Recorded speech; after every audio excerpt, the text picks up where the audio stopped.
Hi guys, welcome back to the Frappe Podcast. I'm Foram, your host, and today we have Aditya with us. If you know Frappe, you know who Aditya is. He's the founder of Frappe Cloud. Hi, how are you feeling? I'm feeling great. Yeah. So fun fact is that when I asked you first to be on the podcast, you almost just said no. You're like, why me? And it was so funny because you're one of the more, I think, older and relevant people in the company. You've done so much work. 7.5 years is a long time. And you have so much to say. I get Rishabh, I get Umair, Naveen. They have spent a lot of time.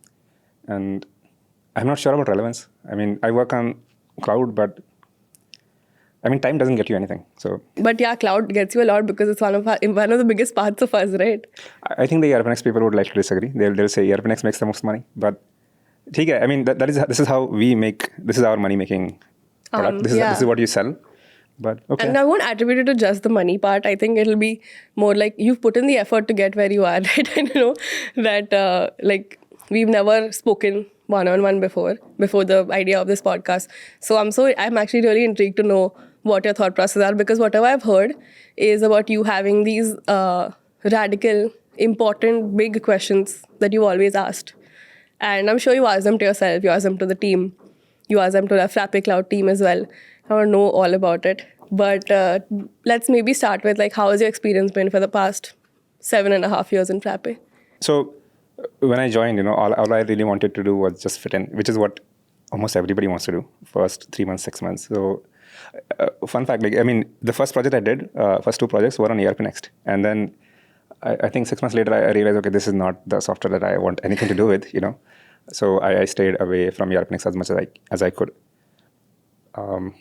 And then essentially I started picking up projects. Just again, my journey hasn't been very, very different than what most people see in our company. I'm sure that is how people see their journeys in other companies as well.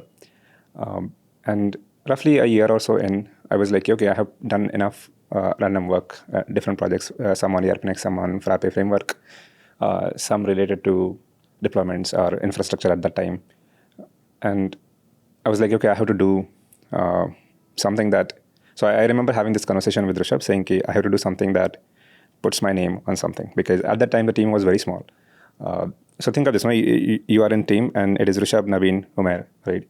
Prakashji, they have been there for a long time. Then there is Saurabh and Rohit, right? Again, for a long, long time, they have done enough work to show. Then there is Faris and there is Suraj and then there is you, right? So you stand out like a sore thumb, right? So, not weird, but you are like a new kid, noob, right? And I just wanted people to take me seriously. I don't think it was completely in my head, but somehow it felt like if only I would do something important, something valuable for the team, then I would be considered a important and valuable member of the team. So you wanted to have your own thing, everybody had their own thing, and you want to be I want something that's just mine. Yes. And then I did a project. I spent 6 months on it. It did not go anywhere. And this was 2019 conference. I did a presentation. And that, you can go and look up the presentation, but there is no repository to back it up or anything like that. After that, essentially, Rishabh came and said, hey, we have this idea. We can... So we were doing SaaS at that time. Pretty standard. You go sign up, you pay a flat fee per user per month. And we were doing 25, then we came back to 5, some pricing experiment, but everything was around the same model per user per month, right? That is how everybody charges. Odoo, that is how Salesforce, everybody charges, right?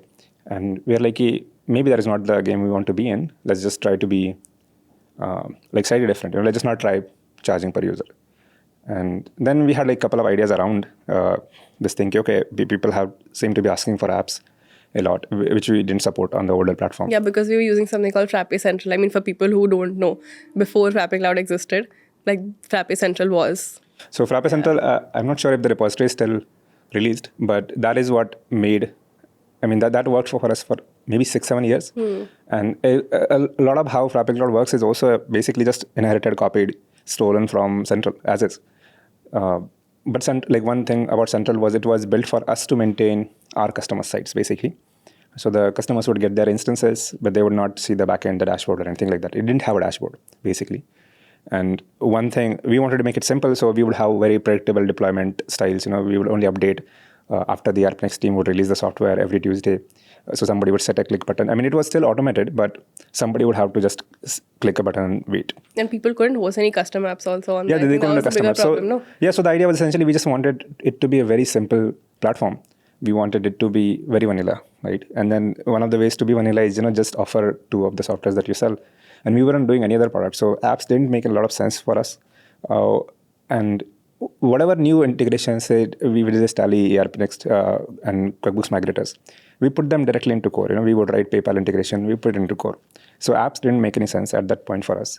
But other people would write apps, because they didn't own the repository. And anytime people would come to us, we were like, hey, just go host it on your own. So the idea was, okay, let's just cut down the prices. Let's, cut down as in the per user sense of the word. Like we don't care how many users people have. So it's not a value thing. And let's do apps. And let's try to get out of this support game. So let's just not do support.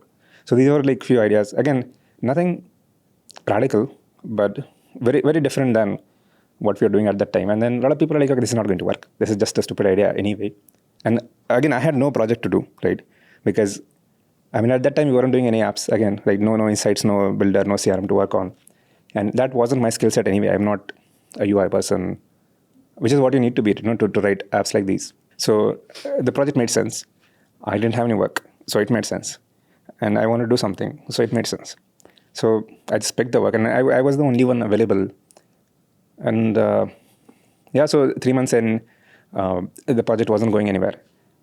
So eventually, because it wasn't going anywhere, I was like, hey, Faris, can you help me out? And Faris also, I'm not sure if we had anything else going on at the time. He's like, okay, this seems interesting. And he wanted to do this newer version of the UI. So Faris did the first version of different dashboard for us. Like that is how the idea for all of these new products having all of this new UI came. So Faris was doing Frappe UI from Frappe Books. So a lot of iterations he had done. So he was very excited to come. And then 3 months in, he started. That is roughly around March, February 2020. And it just worked. So for first 2-3 years, again, nobody paid any attention to us. We were growing steadily 10% month on month or something like that. But it was very small amounts, like $100, $150, $200, $250, $300. For a company that's making 2-3 crore from single projects, ERPNext.com SaaS revenue, it didn't matter. It wasn't big enough. But the money, the growth just kept making, the same jumps. And the product worked for a lot of people, because they wanted apps, they wanted no per user pricing. And they wanted us to get out of support, because then they could offer it to a lower tier of customers. And so eventually we got to a state where we were 20-30% of the revenue of the whole company. And then people are like, hey, we want big stuff, more stuff, and give us ability to host on AWS, more regions, right? So eventually, all those things just worked out. And I don't remember exactly when, but we were roughly half the revenue at that time. And then now people had to make a choice. They're like, okay, now either you can pretend this is not working, or you switch, right? And again, this is not just me, right? Because all of the early customers were partners, right? And then Umair was doing all of this early partnership program work, and he basically had to force all of the first early partners to basically come and host on Frappe Cloud. Yeah, we are like, you don't have an option. You don't have an option. And I'm sure the partners, I'm sure, had an option, but they switched, right? They gave us a chance. I remember having very frustrating conversations with partners, and they were like, okay, this doesn't work, that doesn't work. This is always down, this always breaks. And some partners left, by the way, they have never come back. Some left and then came back 3-4 years later, but I remember a few. I remember Jignesh from Greycube. I remember Mitesh. I remember Kanaya from Inditrans. I remember Craft Interactive. These people basically stayed forever. They complained a lot, but they stayed around. And then that money essentially was the confidence, that was like, okay, this is working. And again, behind all of these partners then are, so I remember at that time, Africa, Dilpreet was this person who was doing Africa region for us. And then she was essentially very instrumental into getting Mitesh to be on Frappe Cloud. Yeah. So for behind all of these partners is then some person who's basically, in some sense of the word, forcing them to be on Frappe Cloud. That's a level of trust. sometimes we expect it from partners that at least try this out to see how it works, because you're anyway in this ecosystem. This is going to be a bigger part of the ecosystem soon enough. Yeah. And so I'm saying, yes, I shipped the app, right? And in the first few months, we were only like 2 people. Then we got Balu on team, and Balu has been like with us since 6 years now. And he has been again very instrumental in building all of this, keeping everything running. So when people attribute all of this to me, I'm like, you keep forgetting that all of these people have been there. And then even after 50%, right? At some point, everybody basically said, okay, let's just do this. This works, right? And then they started getting their current customers, current partners to switch to Frappe Cloud. They said, okay, let's just not do this. Even Michelle, got our all ERPNX.com customers, the ones who are paying per user fee to switch to Frappe Cloud. Like, we were losing some revenue because we were selling a cheaper product, which is basically the same. But then they were on board. They did all of this work, and that is what got us the month-on-month growth that we now attribute to, hey, it worked out. It was the greatest, whatever. Yeah, there were a lot of people working on it, and the whole company, the whole company is pushing this product forward. And I know you wouldn't want to take the fact that only you run this, but nobody's saying only you run it. You're the one who got it off the ground. You did the hard work to make it happen, and I know that you'll say it's either right place, right time, or the opportunity was there, and you were like, let me run with it. But there has to be something more than just luck to it. No, so the other thing is consistency, right? And in my head, it is a very simple statement. It is, I just forgot to leave, right? Because again, Faris started with me, right? 3 months later, but it is in 6 months or 6 years of the project, 7 years of the project, sorry. It does not make any sense. 3 months is nothing, right? So he started roughly the same time as I did, but he went on to do something else. And then now I think in a lot of our newer products, people are starting their own projects, and then 3-4 years later, some of them have changed the direction. Either they have left the project or something like that. Maybe it was not their thing. I mean, you stayed because Frappe Cloud is your thing. You said you wanted something of your own. You found Frappe. You found this place to make Frappe Cloud at that time. So maybe it was your thing, and maybe that's why you forgot to leave. So I get that. I mean, it is not free. It is not hey, you have to go and ask for the project, or you have to be available, you have to show up, you have to do the work, right? You can't. Just because you are at the right time doesn't mean it's going to work out, Exactly. Or maybe you're the right person, but the market doesn't want it. So all of these things have to work out in your way. You have to also do the work.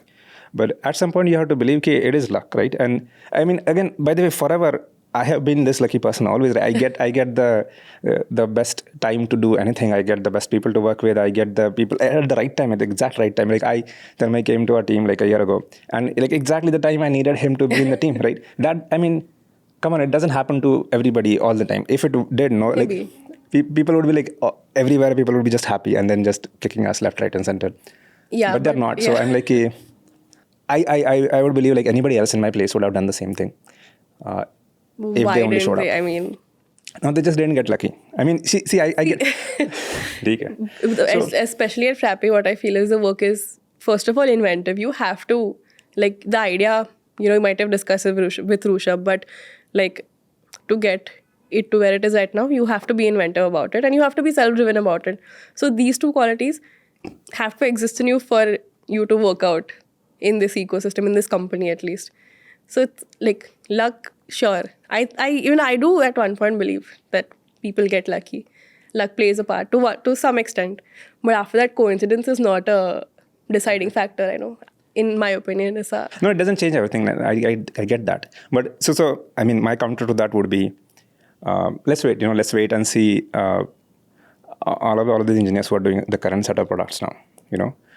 Most of them are going to work out. I think all of them are going to work out. But I mean, I would give, people don't like 100% certainty, so I would give okay, maybe one of them doesn't work out, but all of them would work out, right? And then that is what I mean, right? I mean, we just didn't start those projects, say 6 years earlier. Otherwise, they would have been in the same space. And again, you have to a lot of things have to work out for you.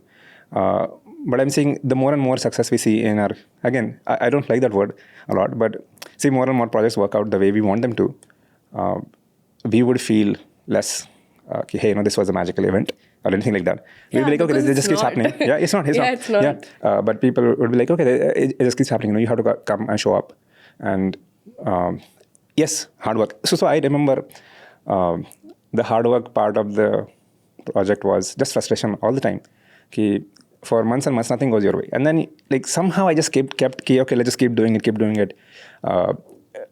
Because Frappe Cloud is this different project where you have to do operations as well. We have to do incidents. We have to take care of support tickets and everything, which is not the case for most of these new products. They will have tickets, but they will not have incidents and everything. So incidents have been like a very frustrating part of the process. So this is again 2018, 2019. Sorry, not 2019, 2020, 2021. Also getting like late night calls was the worst, right? But I mean, it is past now. It is gone now. And maybe I don't remember how. You have like a 99% uptime, right? So. But then you get a call anyway. Like 99% still means you get so many calls. And then. So, I mean, yes, it was hard. And then, by the way, like, it has not been fun. Like, it wasn't all the time, hey, like, this is the best, unicorns and rainbow. No. But you still stuck with it. I mean, showing up the next day is half of the job, right? And then, for a lot of times, I have considered quitting. And then, I mean, in some forms, I have considered, hey, let me go back to coding, for instance. Let me try some other project, let me fall back to something else, whatever. I've thought about these things, but somehow, again, because I'm lazy, I have never followed through. And again, that worked out, right? Because eventually a problem comes, a challenge comes that is worthy of attention and everything. And then you have to pay attention to it. And then it works out for you. And you resisting the temptation to go back to coding also must have been because you are a hardcore developer, right? Like you've always been very interested in it. So, yeah. So the first time I saw a programming language, funnily enough, wasn't on a computer. I mean... It was in a book, textbook or something. So my father was teaching this secondary school. I was in maybe first class, second class or something like that. And his secondary school essentially had a computer course as well. Just like a side. I'm not sure what sort of courses these are, but like you spend 1 hour a week kind of deal. Yeah, we have that in school, yeah. And so was it by accident or whatever? Somehow he got that coursework home one day. And I was reading through it and I'm like, okay, this seems interesting. I've never seen this. This is a different entity in the whole world. I had never seen a screen. We had this small Nokia 3300 phone. And that was the first only computerized UI I had ever seen. I had seen physical devices, not CD players, DVD players, but never computers. And that was like fascinating. I'm like, how is this working, right? But I had never had access to a computer. And then 3 years later, when I was in 5th class, my dad bought one. Like it was a second-hand computer. But I don't know what got into him. I don't know how. Maybe it was just a thing. That kind of thing can be attributed to like fate or luck or something. Yeah. Maybe his friends were also getting their children computer. I don't know, right? But somehow he got one. And then not only somehow he got one, we didn't have internet access, okay? Because again, this is 3300 phone, right? No, we don't have internet access. Eventually we got this 2G phones and everything. You could connect them to we didn't have landline, so you can't do a dial-up modem. So essentially the mode of data transfer is essentially CDs. People would keep their stuff on CDs and they would hand it over to their friends, and then you would copy the software, the videos, the games, like the movies. People sharing songs, MP3 songs with the SD cards. And then in one of these things, I mean, again, this is coming from somebody who's doing at that time maybe BCA, so some computer course, again, some bachelor's computer course, not engineering for sure, has this Turbo C compiler, right? And then with that compiler, they ship some examples saying, this is how you write, hello world, this is how you write. And that is my, it's not YouTube, it's not video, it's not people writing examples on the internet. It's just somebody shipping me, somebody just handing me a CD with some programs in it. And then somehow the moment, again, when I look at it on the screen the first time, it just made sense to me. Like, I'm sure it happens to people in other form of the world. I'm sure it happened to you I'm not sure when you saw like art for the first time or whatever it is that you are into, you saw some real world manifestation of it. You saw a poem. True. Like the first poem I saw, like somebody performing it, I was so moved. I was like, this is what I want to do. Yeah. And it makes sense. I know it clicks at one point. Like, so that is exactly what happens. And then again, very lucky, right? Like, so somebody gets me in touch with this person they hand me more books. I see more programs. I go to a school where the person has also seen, the computer person usually is just into, hey, do HTML, this, that, move on, right? But they are also into programming. So they teach me a few things here and there. And then I forget about it. Then eventually I get to a school, whatever, they have computer courses, and then somehow it is working out for me, right? Because I'm getting all of this language. Just like is a very, very obvious interface for me. Like people are confused by, what do you mean int x is equal to 1, right? I'm like, no, this is how it is. This is how it has to work. This is exactly like this is the language of the universe, right? Whatever. That is how it feels to me. Yeah, I feel like at that point, your passion must have been very obvious to the people around you. Yeah. I don't know. Maybe you don't even remember it, but I think it must have been the way you're talking about it must have been very obvious to the people around you. Maybe that's why you were also presented with all these opportunities. Yes, and again, very luckily at that time, the career to do, I'm not sure if that is the career to do right now, is engineering. People would do engineering. And I remember a lot of people going into mechanical engineering and everything. I'm like, this is not what I want to do, right? I want to do computers. And luckily, like we kept getting newspaper cuttings and everything. Hey, somebody got into, like some IITian student got into like a 80 lakh package and whatnot. And I'm like, okay, this is a real thing. Potential. I mean, again, it felt like an extreme event to me, but I'm like, I'm sure there is an option here. And then people also did not feel like this is out of the world, what are you talking about, right? So they're like, okay, go do it, right? And I mean, my world would have been like insanely different if, say, I was into painting or drawing or music or anything like that. I'm not sure how it would have worked out. Because I'm sure all of the decisions for my parents were also difficult. They had to send me to different schools and whatnot, which were away from them. But at least in grand scheme of things, like me picking this career was like a very easy thing for them to accept. Okay, that's fine. Engineering, good thing. Is going to work out for you. I'm not sure how they would have reacted, or I keep asking my mother this question, and she's like, "Yeah, I have no idea." I'm very grateful that you did not have to think about it. Yeah. By the way, it is not for trying. Okay, so just like my dad got me this book, right? He would like once in a while. I just remember one lesson he would do for mathematics with me, and that is all. He has taught mathematics for 30 years, and he has given me one lesson. Okay, how come? But somehow, like it just made sense to me. It was like, this is the thing. This is what I want to do. And my mother would get me books from. So I was doing this state board education, Marathi language and everything. But she would find these books from my cousins or whatever schools they were going to in Pune. And she would come and teach me, okay, this is how these are the words, this is how we say, this is how we speak. She got English, but like she still needed material to teach me, right? So she taught me English and everything. And at the same time, she was trying to get me into painting, drawing, dancing, but it did not stick. So it's not like, hey, like this was the only thing that was presented to me.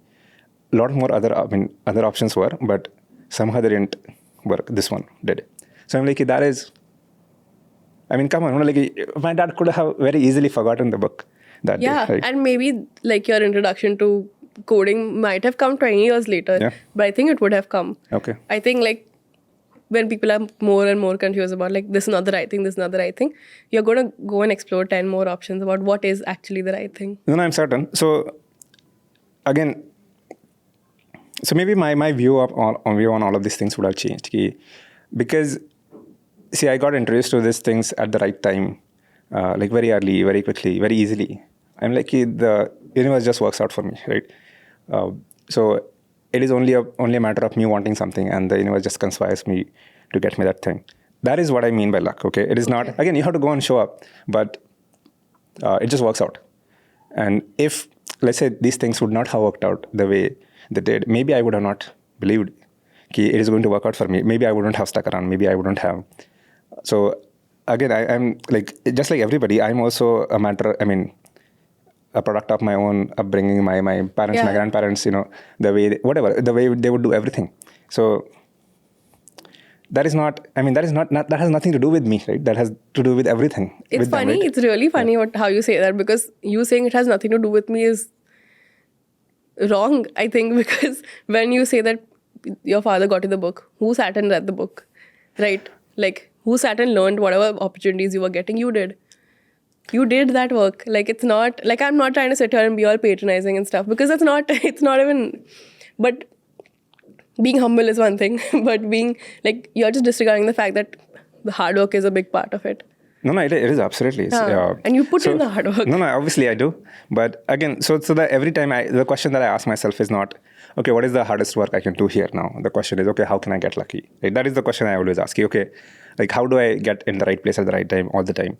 And some of the times the answers are, okay, do the hard work, right? You have to be, whatever, you have to work on a product and you have to make it succeed to make sure other people are following you or whatever. Either you want to work on the Is product, that right? So like otherwise sometimes the there's answer, a magic trick to become lucky? Yeah, sometimes, yeah. But in my head, the answer always has been, okay, luck plays a significantly huge role. And I mean, maybe you and I are talking about the same thing when we talk about luck. Maybe but you're just phrasing it differently. Yes. Yeah. I'm not saying this randomness or anything. Like things just work. I mean, but things work out for you if you work at them. That is my. Like thing. I get that example. So when I started my company, even for 1-2 years, I thought that all this has happened to me. Yeah. Not like I have done anything in it, because I wasn't actively thinking about plans, but we were just doing what felt right. And maybe that also counted as the hard work. But I think more and more that I think about it, I realize that, I did, do something at least. Something that maybe wanted people to be a part of this or made it grow or whatever. So I get exactly where you're coming from. By the way, it does, right? So because if you are in this phase all the time, hey, the universe is working out for you, maybe you see opportunities more, right? Maybe like when things are presented to you, you are more likely to take them as positive than negative. You're like, hey, maybe it's just probability also. Yeah. So I mean, some of it is attitude also, no? Like you have to be thoda open to what the universe is throwing your way, and then you will take it, right? Maybe you see, if I didn't believe in things like this, maybe I would have told Rishabh, "Take it some other project," I would have walked away. Like maybe I would have worked such hard. I get it. Like even you joining Frappe was complete like coincidence, right? Yes. And again, by the way, like me, I came to Frappe and I liked. But you should tell that story though. So so again, I'm in second year of my engineering. And bored in class, right? Yes. And in first year of engineering, I essentially bore my teacher out, saying, okay, ask this question, ask that question. I'm so much into programming. Other people are not getting this thing. And this poor woman is trying to teach everybody, okay, this is how the programs are. This is how you type, open an editor. And then they're like, what is an editor? What do you type into? Like they are completely out of it, right? They don't understand any of it. And I'm very happy going to the library. The librarian is very, he's very happy that somebody's coming and reading all of these books that in 20 years, nobody has checked out or anything. And then like only few faces. And now I remember these names, okay? Like, again, I've forgotten them now, but I would remember these names when somebody else would mention them. They're like, oh, this person, that person. So they were very happy that somebody's coming to them and then asking them for this book, that book. And they were very happily bring the book to me. My teacher notices, and then she tells the HOD of the IT department. And then in second year, the IT department HOD comes to me. He's like, "Hey guys, like you're probably smarter than the rest of them." And then this was Shivam, by the way, with me. Shivam has left Frappe, but maybe someday he'll come back. I'm not sure. So he's like, "You go and do this hackathon." Usually it's like third year, fourth year students do the hackathons. You guys go do something. This is the first year Frappe is organizing hackathon, and this is like very, and I'm sure for their scale, it was a lot of work. Like it is more work than what we put into now. Frappe like it was harder, right? Yeah. It is not Frappe, it is the equivalent of. Like it was a hackathon. Yeah. In a college. Yeah. What college was it? It was Don Bosco. Yeah, where we usually have our hackathons. Yes. So we did. They did it there for 3 years. The first year I went, and then the second 2 years I did not go. So the first year I went was in second year of my engineering, and then at that time, face recognition was the thing. Okay, so Shivam and I, the whole time, like 2 days of hackathon, like whatever, 36 hours or something, we were just trying to install this program on our, like we just ran this 100-line program and then just wire it somewhere, say show some UI, we wanted to show, hey, how you can, I mean, now it feels very dystopian. Like we wanted to capture people's attendance by essentially the camera, the CCTV camera they had in the classes, right? Interesting. And so we essentially wanted to just get the program to find faces and then remember the faces. And I think the program would have worked, but we spent like the whole 2 days just installing it. It did not work at all. Eventually, we wired something up together. And while this was happening, Rishabh is just walking around, and then he's seeing what people are doing. Some other people are doing JavaScript projects. And then Rishabh comes and says, this JavaScript thing is taking off, man. And I wouldn't be very surprised if in like 2-3 years, people just write the whole operating system in JavaScript. And I'm like, what is this guy talking about? Does he know anything at all? Like, this is the stupidest thing I've ever heard. Wow. Right? And, was he right or wrong? I don't think he's right at all. People are writing JavaScript stuff, but it is complete crap. So, yeah. People have chosen another language, Rust now, but okay. So I don't think JavaScript thing is happening, but that somehow stuck in my head. I'm like, what is this person talking about? I had no idea it was Rishabh. I had no idea. Later I found out, okay, there was only 2 people there, and then the other person I talked to. So then I go to, eventually they invite us. They gave everybody 2,000 rupee gift, Prize, okay? Because then only like 10 people show up. So they're like, okay, instead of just giving like 3 people gift and 7 people no gift, we give everybody the prize. Sorry. Very frappe. Yeah. Like let nobody feel bad. Yeah. And I think Faris was the one who won at that time, but I did not know. And so Faris was already working there? Or? No, Faris, the first hackathon is how Faris got into the thing. He was in a different college. It wasn't in my college, but he won the... So all of your original dev teams Yeah. came in here. Yeah. And so yeah, 2 years later, some internship opportunity, same company. I was like, I'll go there. And then I was like, hey, I need to do something. I just need to work on something cool. And she was like, okay, fine. We have this project. We want to do some Python 2 to 3 migration. How about you do it? And I'm like, okay, great. So I come and do it. And then, at the end of the internship, we got into L&T, by the way, both Shivam and I. And we are like, dude, we don't want to really go to this company. Yeah, we don't want to go to this company.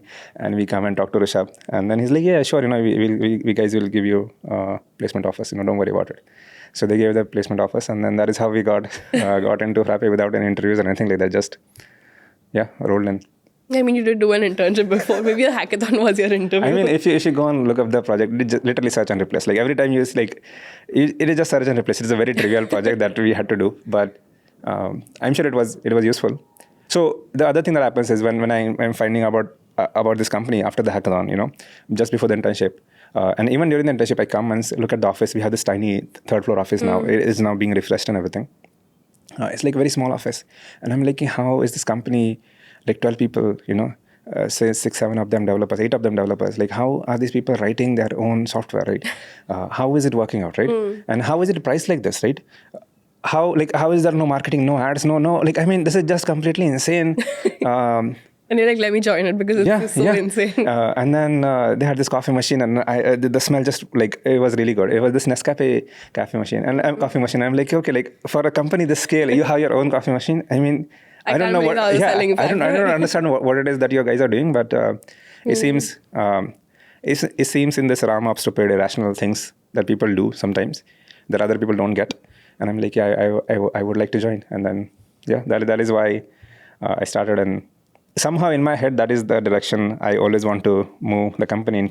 Try to be the stupid, irrational company that would do weirder things that nobody gets, but somehow works out in your favor. Random success, but also lots of people putting in a lot of hard work. Yeah. And I don't think you ever stopped asking those big random questions like, what are we even doing? Yeah. So when people say radical questions and radical things, I'm like, they are not radical to me. Like, they're very obvious, right?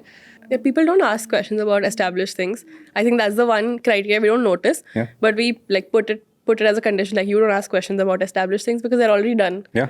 But for me also, it's very obvious, what can happen now if I ask? But you're still like, I'm going to ask this question. And maybe things will change. I mean, especially at Frappe, things change a lot.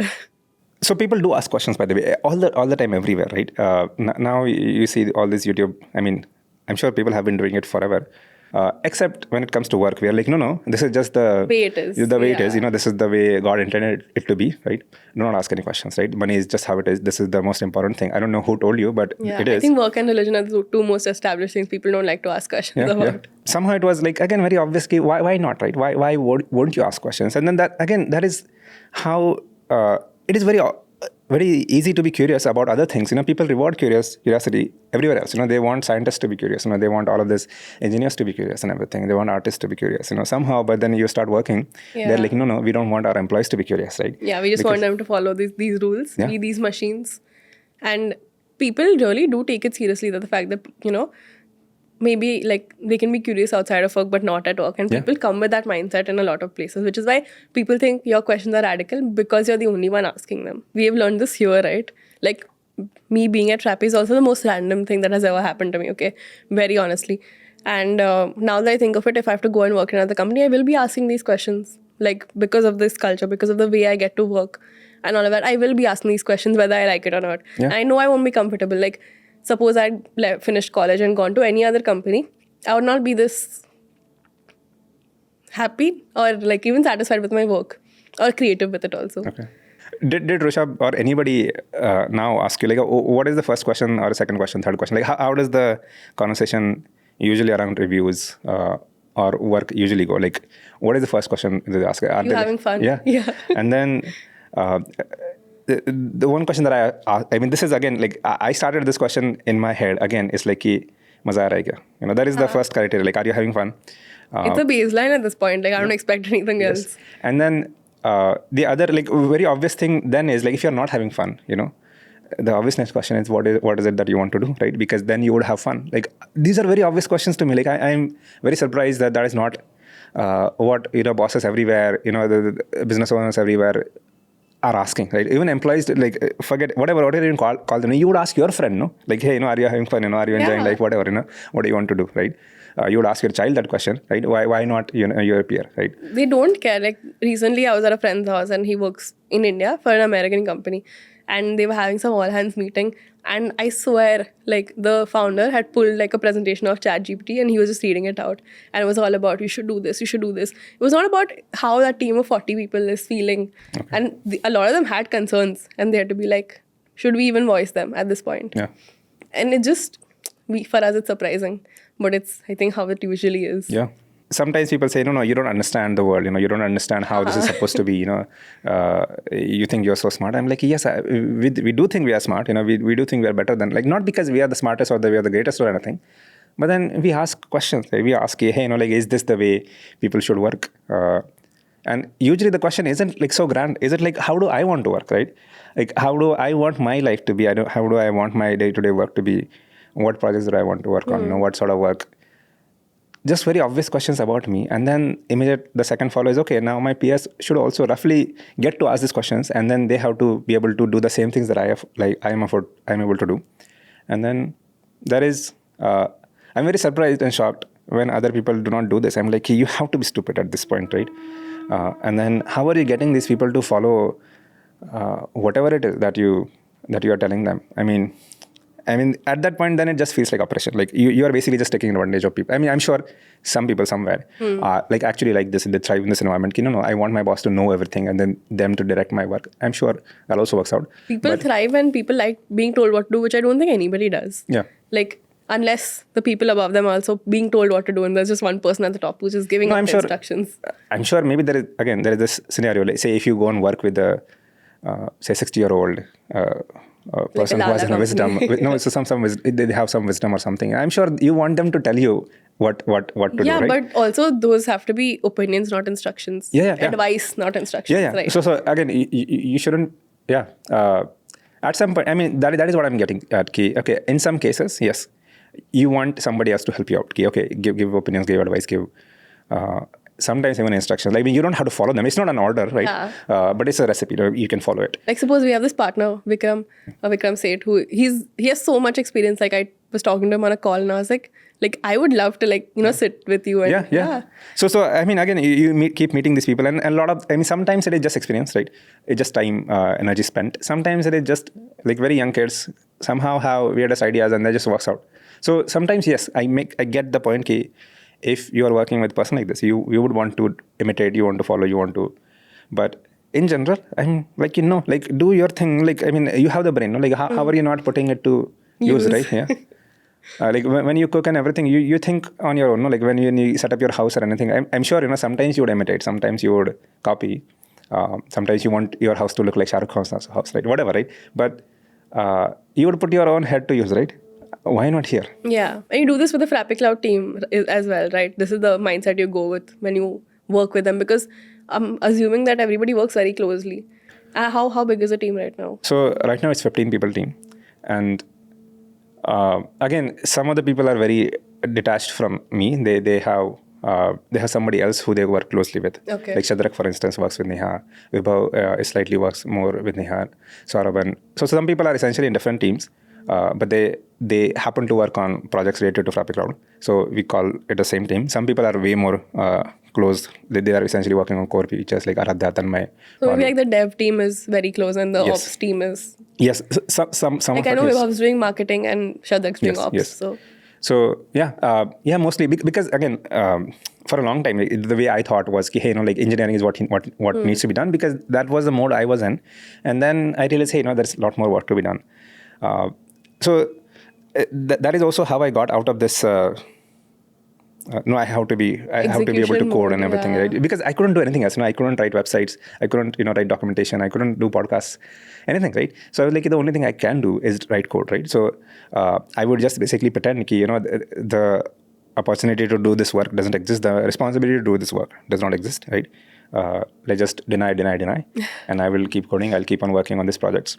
And then we found Tanmay. Then I'm like, oh my God, these people are so much faster, better, smarter than me. So you moved to leadership.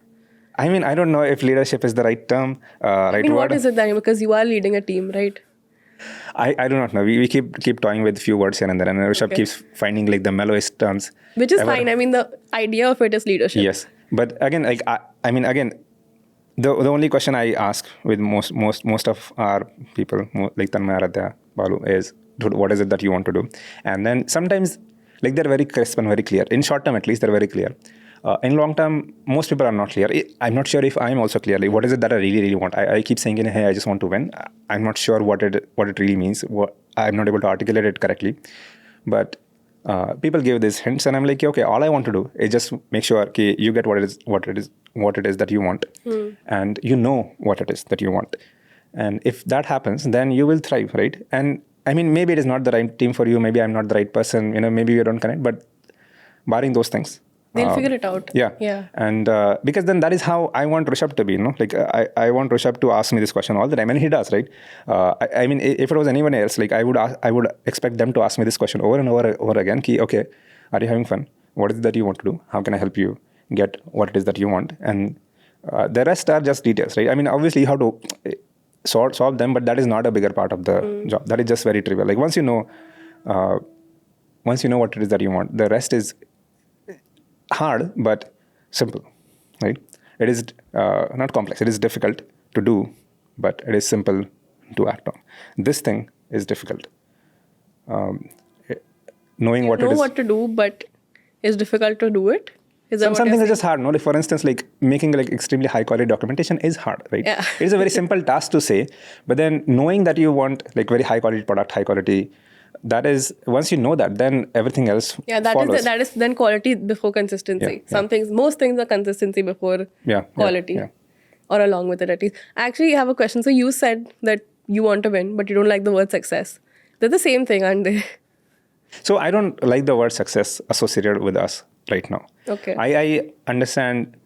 So when Umair says that, I'm like, I get, what you mean. And I think you guys are successful, okay? I think Umair is, Nabeen is, Prakashji, Rishabh. They have spent a long time doing this, okay?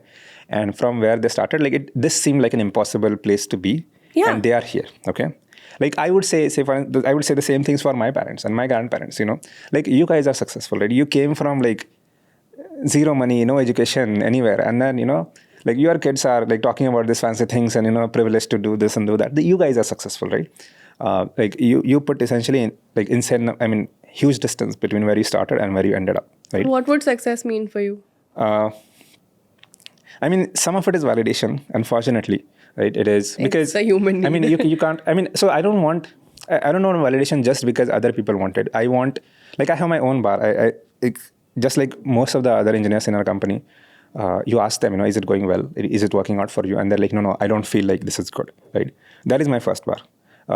But unfortunately, like I am not this artistic persona, or maybe fortunately, I have some of my validation rooted in external forces as well, but it's not the whole thing. So I'm not entirely from within, but I'm not entirely external as well. Okay? Just because we get money, success, like money, fame, whatever, I won't be happy. Just because we feel the products are the way we want them to be, I won't be entirely happy. Okay. But at some point, like I'm like, say Rishabh was starting from point of zero, right? I wasn't starting from point of zero. I was starting where, we had... Frappe Cloud, you were starting from point of zero. No, but then, see, like, even Discuss community at that time was maybe 10,000 people or so hitting every month. That is not zero, right? That is like insane amount of work, try starting community anywhere, right? Forget community, like try having a company that can pay you on time, all the time, every single time, give you insane raises, by the way. Yeah? Like I have gone like 10 times more, like 10 times more than what I started with, essentially like all the options that I got are like worth like 4 times more, 5 times more, right? So that is not zero, right? Somebody had to put. Then that is what I'm saying. No, Umair, Nabeen, these people, the people who put in the early efforts, they made it successful. I was given this state, right? And now for me, success is not this much, right? It is key. Okay, now you have to hit like even bigger scale. No, it is like 10 times bigger than this, at least, right? In money, in customers, again, because it is a proxy, right? It's not because I would like to buy something with it. I would very happily set fire to that money, but I would like to be able to like have that privilege of setting fires with that money, right? So maybe like success for you is like a moving line, which is also okay.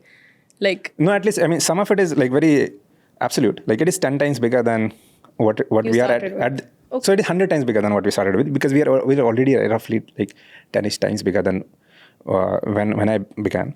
So I'm like, now that I have all of these like extreme leverage, by the way, like 15 people team who would, I'm not sure if they would follow everything that I would say, but I'm sure they would, right? They're very, like, most of the time they're asking me, hey, what is that we want to do? Like, if you had that sort of leverage, like, if you can't do 10x, like, what are you even doing, right? I would like to be personally proud of the stuff that we are building, but that is not enough, like that, in my opinion. Somehow it is not, I'm very trying to stay away from this external validation word, because that is also not the thing. But I would like it to be rooted in some reality. Like it cannot be in my head, oh, it is the best, and that's why, therefore I'm the best. I would want somebody else to validate it. And then I'm not, counting my chickens, basically. Yeah. Yeah. For like when it comes to external validation, I feel like personally I tend to use it as a pulse check. Like Yes, that is what it is. It's not more like people should tell me that something's going well. It's more like I think I'm on the right direction. Does everybody agree on that fact? Yeah, more or less. And then see, again, at some point you have, like, it is also a sign of, are you valuable to the company or not? The company, the economy, the world, like, are you making something that people want, right? And if you're making something people want, then they'll pay you something in return. They'll pay you attention, they'll pay you respect, they'll pay you time, right? Something in return. And then again, it doesn't have to be all the time. I get there are always exceptions, like maybe if you were to do charity work and whatnot, maybe people would not pay the same sort of, if you were to go and help underprivileged kids, for instance. But anyway, the business that we are in, right? We happen to be selling cloud in the, age of cloud and everything. So, if you can't make it work, then what are you even doing? I actually do want to know a little bit more about like how you're, running the FC team. I don't believe I'm running the team at all. See, like most of the work they are doing, I'm just trying to find out, okay, what is it that I need to do so that the team is able to do whatever it is that they want to do. I have my own ambition. I have my own goal, but that doesn't necessarily have to be there. So all I'm trying to do is again, very simple, like the people who are doing really well, I'm like, okay, am I getting them the biggest, the most exciting, the most impactful project, right? Whatever opportunity exists that they might be able to take, want, need, is it made available to them? Are they not distracted? Yeah. And who are struggling, then find out what it is that is causing the struggle. Like that is like a very simple philosophy, and most of the time I struggle with this itself.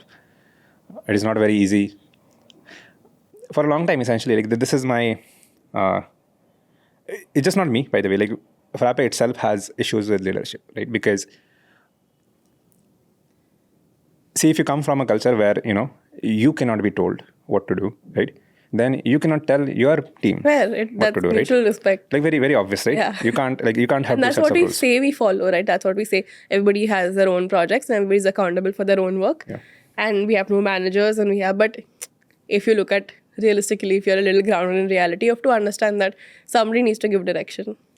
Yes, so all of those things are clear, right? So, but then sometimes the direction doesn't have to be, it might not be right for that person at that time, right? Maybe, so you have, yeah. So see, again, when I say Frappe Cloud has, like in my head, Frappe Cloud has a direction. It has to follow that thing eventually. It doesn't mean the current engineers have to do the exact set of projects and everything. If they find some different direction, then we'll figure out how to make that work. And then sometimes there are external goals as well, right? We have guarantees to give because, again, we chose some of them. Sometimes the customers impose those guarantees upon us, like uptime, for SLAs, for instance. Like those we monitor anyway. And then I'm very lucky again that then we have people who want, like, somehow are like more appreciative of these things themselves, and then they want to put in the, like Balu, for instance, they want to put in the energy to keep at it, right? So all I try to make sure is essentially like all of these things that need to work out are working out the way they are, and then people are essentially just having fun. They are like, whatever ambition they have is somehow they're able to communicate to me or somebody else. And then sometimes it happens that I'm not the right person. My team is not the right team. For instance, Alan, he, like, one of the smartest people in Frappe, by the way. He's not. He started in Frappe Cloud, and I was very happy. I was like, yes, like somebody else also wants to work in this team. And then he left, and I'm like, oh, it's so sad, right? But I mean, I was very mad at Rishabh. Why are you telling Alan to go and start on his own? But then Rishabh was like, hey, but he wanted, like, he's not happy being part of this thing. Just like you wanted to start something, he also, wanted to start something and everything, thing, right? So he doesn't want to go and work in something that is already established and everything. He wants to go and figure it out. So you don't have a project like that. So it is only fair that you have to keep that balance between people who are like passionate to work with your sense of direction. So versus that. So now, all of these things I get post fact, right? Like I'm able to accept, okay, this is how it is. I wish, again, the North Star for me is to, okay, is this question coming to me while I'm working with them, right? Then nobody else has to come and help me out, right? Nobody else has to find out, hey, like this person, like this is not, like their ambition is not being fulfilled here. What are you doing, right? So if I don't need Rishabh anymore to do this thing, then I'm doing good enough job. Okay. Like, I feel like you're like in a place where so much has already happened and there's so much still yet to happen in your like words only. So what do you think in the past 5.5 years of Frappe Cloud, 5.5 years, what are the 3 best things that have happened? Just 3 moments, top moments. They can be about the code, they can be about the people, anything. I'm not sure if they're the most important. I remember exactly. them. They don't have to be important. Whatever makes sense. But somehow I'm like, they have been phenomenal. One is like, again, in chronological order, Faris coming to the team. I'm like, it wouldn't have happened without him. It just wouldn't have. Okay. Then we hit this 50% revenue mark, right? And then at that point, essentially, we're like, okay, now this is working out again. Something worked, right? So that was the other mark. And the last one was Tanmay joining the team. So I'm like, I am just freed. Like I am no longer bound by this. Okay, I have to do all this work. I'm like, there is somebody smarter, faster than me. And then not only that, I'm like, if Tanmay found me, and by the way, I didn't find Tanmay. Tanmay found me. Okay, he came in different team. He joined Frappe Cloud. I'm like, if that is going to happen, other people would also find this team. Right? Yeah, it's become a magnet. I mean, if you're doing the work you really believe in, some people might align with that and they'll be like, oh, I want to do this. Yeah. So that's it. So all of those things essentially gave me like insane amount of hope, right? Because then I'm like, okay, like if somebody as smart as these people are going to join and work with me, that means they see something here. Like even if it's very short term, they see something, and I'm not on a wrong track. Like again, it's some validation. Okay, somebody else is believing the same thing you are, and I'm sure there are other moments that now are not coming to my mind. I love how they're all about the people, like who you're working with, which is like, you need good people around you to keep you motivated. Like self-motivation only works up to one level. And the people around you are like, oh, this is also cool. Again, external validation, but in the sense of, this is the right direction. Yeah. So I'm going to ask you a bunch of rapid fire questions sent to me by your team, by the Frappe Cloud team, that they want to know or they want answered. Okay. I don't think I'll do rapid fire. I'll think a little bit, but then whatever. I'll try to keep it short. Yeah. We'll cut it into a rapid fire round. What do you often expect from the FC team? I just want them to be good. I just want them to be happy. Where is Frappe Cloud walking towards as an engineering team? Anything that I've done in the past, like I'm a terrible engineer. I can put stuff together, but I'm a bad engineer. Like really? Yeah. Like you're really passionate about it.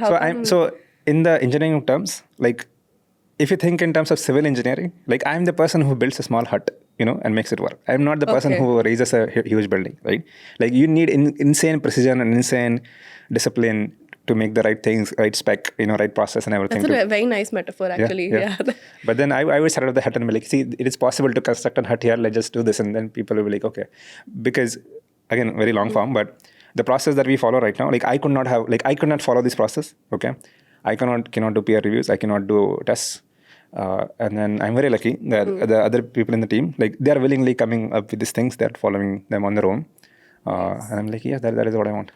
So another one is, do beginners suit well at Frappe Cloud? So you have to have some context about Frappe framework itself, because again, the platform we are building happens to be for Frappe apps. Yeah. So in that terms, yes. Otherwise, what ends up happening is you have too many things to learn. You have to learn cloud. You have to learn to operate in this team, and you have to learn the framework. So it becomes a little bit messy. Most of the people right now working with us have worked with us in the past. Right. So they have worked with something else. They have the Frappe context before coming into cloud. Yeah. What is your abstract goal in life? I want to kick ass. I want to have fun, and I want to know myself. Apart from work also? No, that is my goal. What are your hobbies? What is the one thing you do? So I have a pet. I mean, it's not a hobby. I have a cat. Oh, and then my cat is, that thing is, this love for cats is inherited from my mother. And then the other thing that I do is I do gardening. I don't think it's gardening. I just pot plants. I pot plants and I water plants. And yeah, we had a very long conversation before we started shooting about watering plants and how they're so dramatic. Plants are dramatic, but how important is money for you? And should it matter for other people as well? The Frappe Cloud team is really asking the right questions to you. Somehow money represents power to me, okay? And that is literally, so when I say, by the way, win, I mean power. I mean this power in all sense of the word. Like I want my community to listen to me. I want my parents to listen to me. I want my friends to listen to me. I want some politicians to listen to me. And one of the ways they listen to you is if you do hard things and you make it work, right? They're like, okay, this guy must know, this team must know, this people must know what they're talking about. So the money then represents the same things. Like it represents the ability to do things, do hard things, produce value for other people. So I don't think like $1 billion is what I want. I have a very clear number in my mind, and it is $30 million. Okay. That number is this mark for UHNI. And I don't know why they have this number, but it is. Okay. It is $30 million. People call it UHNI individuals. And somehow I'm like, that seems like enough money to want, like to have too much money. Okay. And if you can get that much, then, as long as you don't steal it and, cheat people out of money, you must have done right things. You must have done useful things. And then I will very happily set fire to that money, as long as I have the right to set fire to that money. So you just want the option of having it? Yes. Like I want to know that I'm good enough to get that. Okay. Because then I don't want, it's not a sour, it's not a sour, I don't want it to be sour grapes. Like I could have the money. No, I want, it's the same advice that I think Rishabh's wife gives him about money is like, if you want to donate the money, make the money first and then give it away. Right? Fair. And then there's one last one, which is from my side. If you had to choose between luck, talent and hard work, which one would you choose? Just one. So is it for me or what? No, for you. If you had to pick between luck, talent and hard work. Okay. Oh, I would pick hard work. Because I'm not hardworking, and then I want to be this hardworking person. I'm very. See, talent. I'm like that is also luck. Okay, like see, some people have like they are tall. Some people look good. Some people can play chess well. Somebody can play music. It's the same thing. Yeah, it's genetics. It's luck, right? And then there is other talent, which is like you make it work, right? But some people just get it from the get go, right? So both the things. Talent. I'm not worried about. Okay, I'll figure it out. Luck I have, like so much of, I don't need more of it, right? But then hard work, I'm not this person. I'm lazy. I'm very slow and everything. The reason people say you ask all these questions is because I don't want to do anything else. I don't want to. You don't want to. Yeah, I don't have time for doing. I don't have time for doing hard work and everything. So I'm like, I just ask like very smart, like whatever, all these questions, and then it looks smart and everything. Make people think too much so they forget. Yeah. So I would choose hard work for me. I would like so much to be a hardworking individual, because then I don't think then there's any limit. Awesome. Cool. Thank you so much. Did you have fun? Yeah. Thank you so much for listening to me. Good. I'm glad. Thank you so much for being on the podcast, and thank you so much for watching. We'll see you next time.